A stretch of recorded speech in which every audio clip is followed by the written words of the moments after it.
Now, when Mr. Wilfred Clark testified, he testified that one of them were, I think was, he testified that he was downstairs in the yard of the executive mansion on his, I think, 80 or 85? 1980 coup. I'm talking about the Tolbert's assassination. Wilfred Clark? He testified that he was around the area where they had the tomb of the unknown soldier at the time, on his walkie-talkie or whatsoever, but there were clear security lapses. And then I think Massacre didn't come to work that evening or whatsoever. So you could see where the security of the president was not really intact that night. The 1980 coup. The 1980 coup. Now, yeah, there are also other versions that it could have been a right-wing coup, because there were some people in the Tolbert's government, even at the cabinet level, some civilians as well, who were not happy with Tolbert and the way he was going. They thought he was too soft in the way he was dealing with the Barker Matthews issues, I mean the progressive issues. And they said there were 2 coups in the making that night. So a coup was inevitable according to the different stories. Now I just want to know whether you know anything, whether outside of the soldiers, the securities were involved, whether members within Tolbert's government was involved, whether outsiders were involved who helped the soldiers.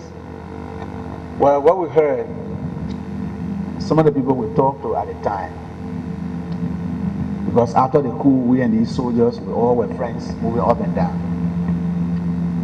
Tolbert was addressing a program here that night at the executive pavilion. These soldiers have been meeting at the PHP and agreed that would be a good thing that night. Jebo was originally in a group, and so according to them, they divided up and asked Jebo he should go to wait at the Fender campus area. Just in the evening, the president will decide to go to Bento, and that they will remain in town. We'll undertake the act here. But then it was suggested that if you guys went on Ashmont Street and opened a fire, it may cause chaos. So it's better to do this thing at the mansion.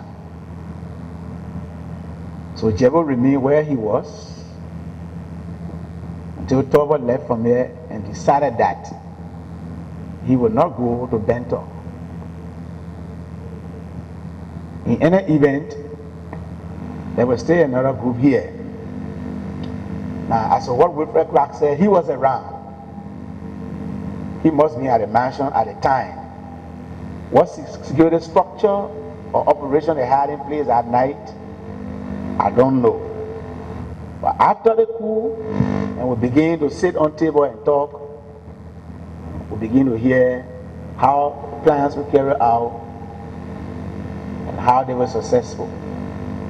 How Doe was not eating, how they said Doe was not eating upstairs when the actual execution went on. How it was Wesson who sat in the chair.